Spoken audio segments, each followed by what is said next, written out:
यादव जी पीछे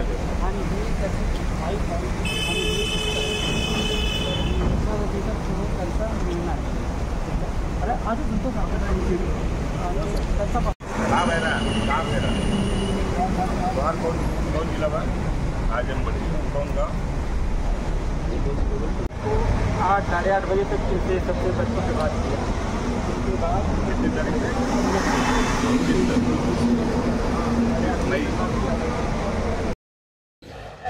नमस्कार, मैं हूं केतन बारिया और आप देख रहे हैं हम तो पूछेंगे। इस वक्त मैं मौजूद हूँ वर्सोवा ब्रिज के पास में, जहां पर 29 मई को जो है एक मजदूर जो है जमीन धंसने की वजह से वो नीचे चला गया था और तब से आज तक जो है उसको सिर्फ रेस्क्यू करने का काम ही जारी है।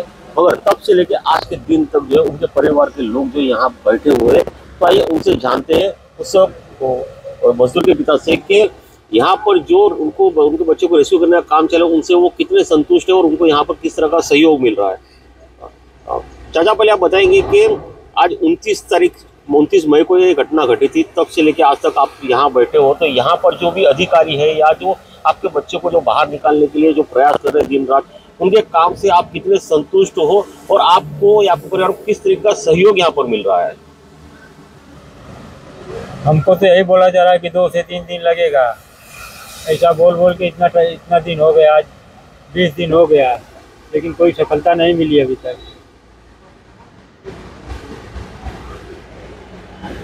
वाकई 29 मई से लेके आज तक इस घटना को 20 दिन हो गए, लेकिन उस मजदूर को आज तक बाहर निकालने में उनको किसी को कामयाबी नहीं मिली।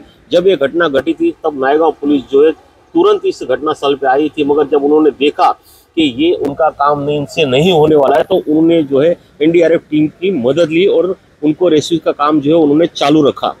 मगर आज आप पीछे देख सकते हो कि यहाँ पर ये पत्रे भी लगा दिए गए हैं और यहाँ पर जो है दिन रात तो उनको मजदूर को बाहर निकालने के लिए जो है प्रयास चालू ही है। और इस बीच में जो है यहाँ पर जो मजदूर दबा है उनकी पत्नी भी यहाँ पर मौजूद है। भाई, हम उनसे भी जानते हैं कि इतने दिन से वो यहाँ बैठे हैं और प्रशासन के तरफ से उनको क्या सहयोग मिल रहा है और उनको क्या लगता है कि और कितना दिन यहाँ चलेगा ये सब। बहन जी, आप बताएंगे कि जो आपके जो पति नीचे है और जो धंसे हुए हैं, उस दिन से आज के दिन तक आप यहाँ नीचे बैठे हुए हो, तो आपको क्या लगता है भाई इनके प्रशासन के काम से, जिस तरह ये रेस्क्यू कर रहे हैं, उससे आप संतुष्ट हो या नहीं?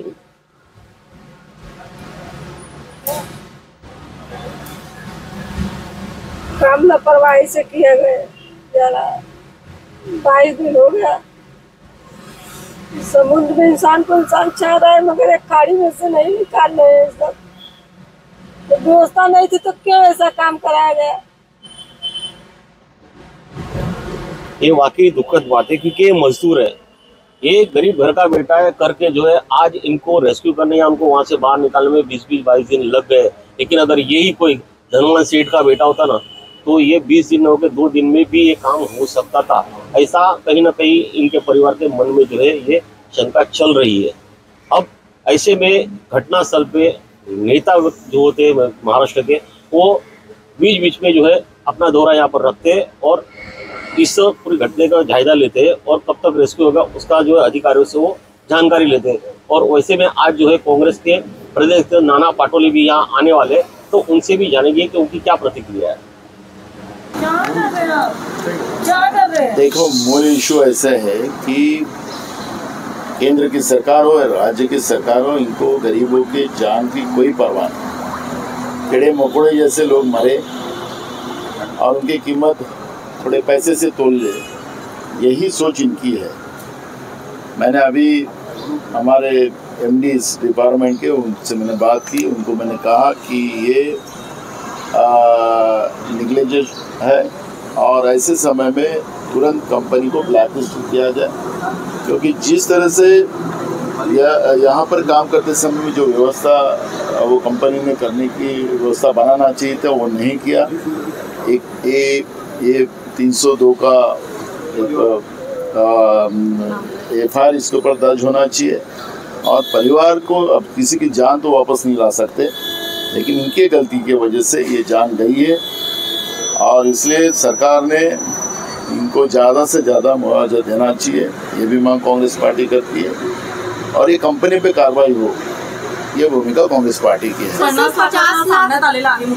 18 दिन से आंखों में आंसू भी सूख गए, ये स्थिति वो परिवार की है और ऐसे समय में सरकार ने इनके आंसू को सही में पोंछना है, तो कम से कम 1 करोड़ की मदद करना चाहिए और L&T को ब्लैक लिस्टेड करके इस परिवार के एक सदस्य को सरकारी नौकरी देना चाहिए। सर, केंद्र सरकार या राज्य सरकार अपने आप को नैसर्गिक आपत्ति बता के बचाने की कोशिश कर रही है, क्या कहेंगे आप इसमें? देखो, हमने अभी MD से बात करते समय स्पष्ट कहा है कि ये डिजास्टर नहीं है, ये डिजास्टर नहीं है, ये मानव निर्मित है और मानव निर्मित होने की वजह से डिजास्टर पर ढकल कर नहीं चलेगा। ये मामला विधानसभा में भी हम उठाएंगे और महाराष्ट्र में गरीबों की जानों की कोई कीमत ही नहीं रही है और सरकार कीड़े मकोड़े जैसे इनकी जानें ले रही है, ये स्पष्ट होता है। 3 महीने में 3 मंथ के अंदर 100 से ज़्यादा हादसा हो चुके हैं, जिसमें अब तक 100 लोग मर चुके हैं, उसमें ये भी शामिल है।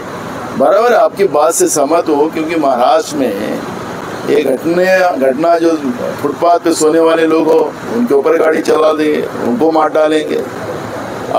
इस तरह की ऐसी घटनाओं में कई लोगों को मारा गया है, तो इंसान के जान की कोई कीमत ही केंद्र और राज्य की सरकार के पास नहीं है और इंसानियत भी नहीं बची है। और ऐसे सरकार को सबक सिखाना हमारा दायित्व बनता है और हम वो काम करेंगे। विधानसभा का अधिवेशन अभी 27 तारीख से है, उसमें ये मुद्दा उठाएंगे।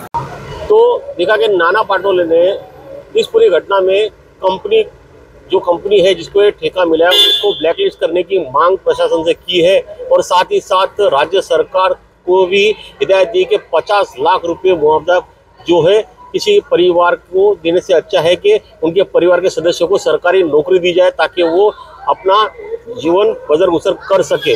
और ऐसे में देखना ये है कि प्रशासन अब और कितने दिन लगाती है इस परिवार के सदस्यों को बाहर निकालने में और क्या वाकई ही उस परिवार को सरकारी नौकरी के तौर पर मुआवजा मिलेगा या नहीं, ये तो आने वाला वक्त ही बताएगा। कैमरामैन अभिराज नायर के साथ केतन बारिया, नायगांव।